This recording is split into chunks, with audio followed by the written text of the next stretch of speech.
Oi pessoal, sejam bem-vindos ao canal mais louco do YouTube. Muito feliz que você está aqui comigo mais uma vez. Se você quiser uma camisa dessa top, Jesus está no controle, ou um monte de outras coisas legais, acessa depois a loja do Lucinho. Hoje eu quero falar sobre como eu encontrei a Patiguel. Eu faço no dia 2 de julho de 2019, 25 anos de casado, um quarto de século. Eu tô quase chegando à época da minha vida onde eu já passei mais tempo casado do que solteiro. Então eu já nem consigo lembrar mais como era a minha vida de solteiro. Mas uma coisa que as pessoas não sabem é como que a gente se encontrou. Minha história com a Paty é muito interessante e tem a mão de Deus. Eu perdi minha mãe quando eu tinha 14 anos e pouco tempo depois meu pai foi para os Estados Unidos trabalhar para sustentar eu, minhas duas irmãs mais novas do que eu. E aí uma irmã foi morar com uma tia, outra irmã foi morar com outra tia, e eu fui morar com os meus avós paternos, numa cidade do interior de Minas Gerais, em Ipatinga. E do outro lado da rua da casa dos meus avós, começava uma igreja muito pequena. Eles se reuniam debaixo de numa escola, e eu fui uma das primeiras pessoas que fui para aquela igreja. E quando eu cheguei ali naquela igreja, passou o tempo, eu vi essa menina lá. E eu já estava todo envolvido no evangelismo, envolvido no louvor, envolvido no grupo de adolescentes, envolvido num monte de coisa. E eu vi essa jovem, eu estava mal na época, porque eu ainda não tinha recuperado da perda da minha mãe. Eu me sentia a pior pessoa do mundo, a pior, a mais feia, a mais burra, a mais idiota, a mais tudo de ruim. Por quê? Porque eu não entendia por que eu estava no meio da minha adolescência e eu estava sem minha mãe e meu pai, sem minhas duas irmãs, sem dinheiro para absolutamente nada. Muitas das coisas que eu usava eram doadas pelas pessoas. Eu me lembro nessa época de eu ir para a escola e meus amigos rirem de mim, porque na hora do recreio eu levava tomate para comer. Chegou a acontecer de eu levar tomate para comer, e eles riam de mim, e eu falava, para de rir, isso aqui é caqui, e enfiava na boca para eles não verem que realmente era tomate. Minhas roupas, eu tinha duas calças jeans, e nesse momento eu encontrei então essa menina, eu ali, trabalhando para Deus na igreja, não sabia fazer outra coisa, e eu então vi essa moça, cheguei no fim do culto, comecei a conversar com ela, e eu disse para ela, olha, te acho muito interessante. Que tal a gente conversar mais? Ela falou, minha casa é ali do outro lado da rua. Por acaso a casa dela era em frente à igreja. E eu então fui com ela na casa dela, bati um papo. E eu no primeiro dia já falei, olha, o que você acha da gente orar? Vamos orar? Para ver se a gente não... Ora! Aí ela falou, vamos orar. E aí começamos a orar. Oramos 2 semanas.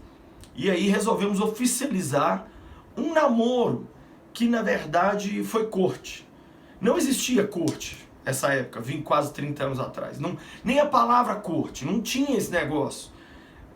Eu olhei para ela e falei assim, vamos começar esse namoro sem beijar e sem abraçar e sem encostar e vamos só bater papo todo dia e ficar amigos, mas a gente já tá namorando. A gente não sabia falar outro nome, então era namorando. Vamos, e nós ficamos vários meses só conversando, falando tudo um pro outro, o que um pensa, o que eu quero, não quer. E ela, a única cristã da casa dela, mais nova de 8 irmãos, a única cristã. E eu ali fui me envolvendo, um dia falei, vamos ficar noivo, mas eu não tenho dinheiro não. Eu dava aula de inglês, e ela trabalhava numa loja de roupa. E a gente sem condição de nada. E eu fiquei sabendo que tinha um país onde as pessoas estavam precisando de brasileiros que falassem inglês e espanhol. Eu já tinha morado nos Estados Unidos antes, então eu falava espanhol, inglês e português. Eu falei, Paty, acho que eu vou para esse país juntar uma grana, voltar para a gente casar. Então ela pegou todo o dinheirinho que ela tinha, porque eu não tinha dinheiro nem para ir na casa da Patrícia.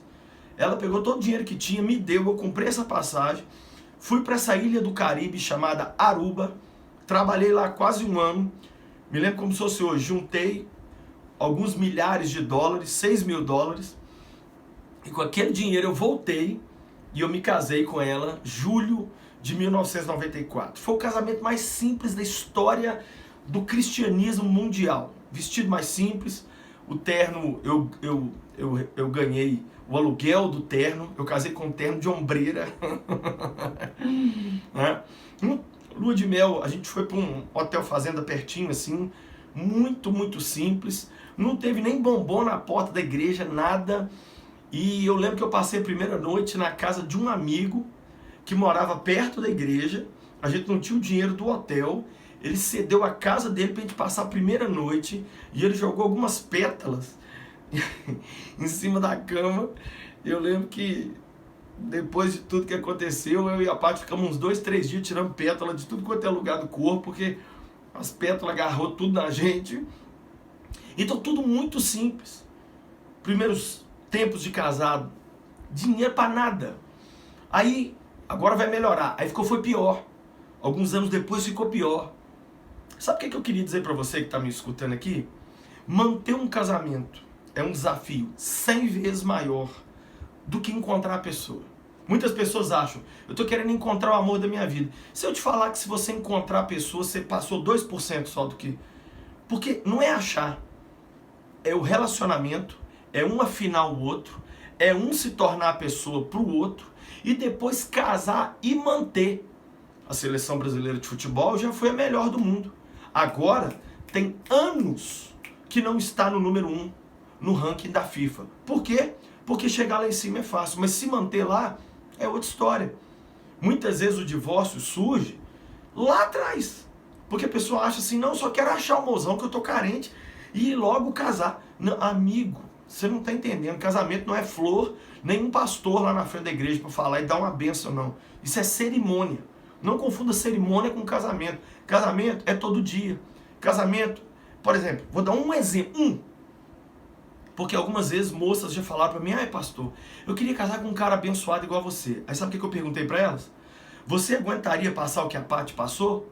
Em 25 anos de casado, eu calculo que eu dormi fora de casa mais de 8 anos. Em 25 anos de casado, eu dormi cerca de 8 anos fora de casa. No dia que eu completei 10 anos de casado com a Paty, eu estava do outro lado do mundo, no Nepal. Eu dei para ela um telefonema de 1 minuto e 30 segundos. É isso que você sonhou para você?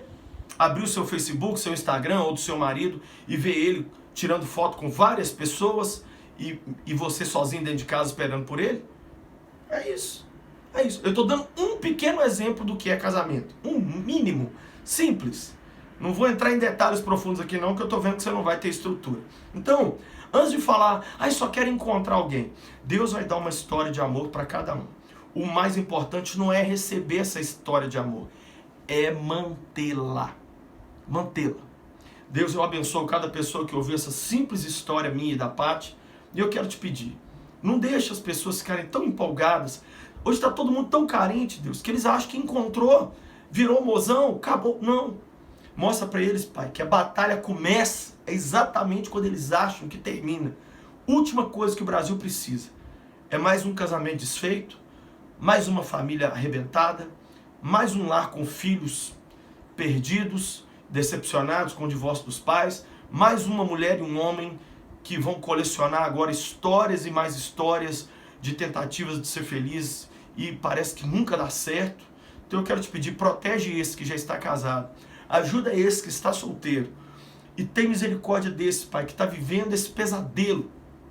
Ajuda os casamentos e as famílias a manter de pé, para que a gente não lembre da nossa história de amor lá atrás e chore pensando que é uma história de terror. Mantenha a história de amor e o sonho no coração de cada um. É a minha oração em nome de Jesus. Se você curtiu, aperta curtir, se inscreve no canal, ativa o sininho e manda pro mozão aí, pro crush, para quem você quiser, para ver se essa pessoa toma jeito na vida e propõe logo o casamento.